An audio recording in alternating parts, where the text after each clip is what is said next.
Welcome back. Now, once you have the webinar section available, what you'll need to do here is you'll need to click this button that says Schedule a Webinar.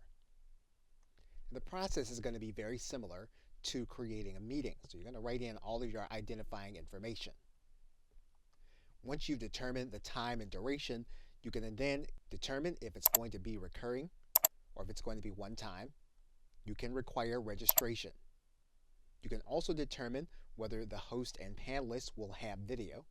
And in this case, we're going to leave the video turned off. And again, in most cases, you're going to want to make sure that both computer audio and telephone are available for individuals that are going to be attending, especially if you're going to have a webinar where you're going to have more than 100 attendees. What you can also do is require a webinar password if you want the content to be exclusive. You can also enable a practice session so that you make sure that all of your slides and all of your presentation is going to be in order before you go live with the webinar. And one thing that the webinar gives you that a meeting does not is that you can turn your webinar into an on-demand presentation where individuals will have to register, but what they'll basically be watching is going to be a recording.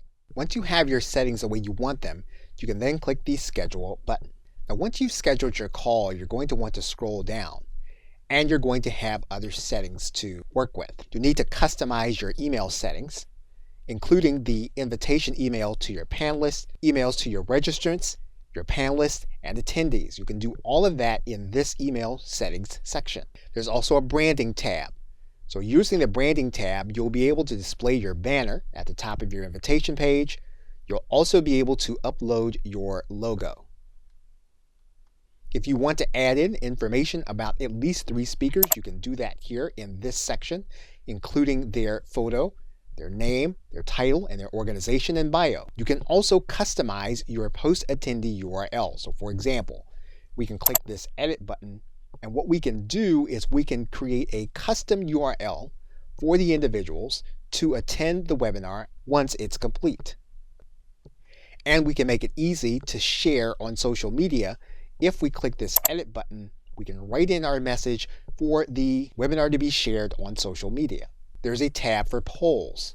So if we want to create a poll that we're going to ask on the webinar, we can click this add button and add in that poll for the actual call. We can then determine our Q&A settings. So for example, if we click this edit button, we can determine how we want questions and answers to be handled in the Q&A panel while we're giving the webinar. And then if you want to live stream, this panel doesn't connect you to anything. It just lets you know that you can take your live stream and you can make it available on Facebook Live and or YouTube. And once all your settings are configured, you can then click Start this webinar. And you'll notice the same panel as the online meeting, with the exception of you have a notice here that says that while you're in practice mode, attendees won't be able to join until you click this broadcast button. You are recording this session as you are working through your practice content.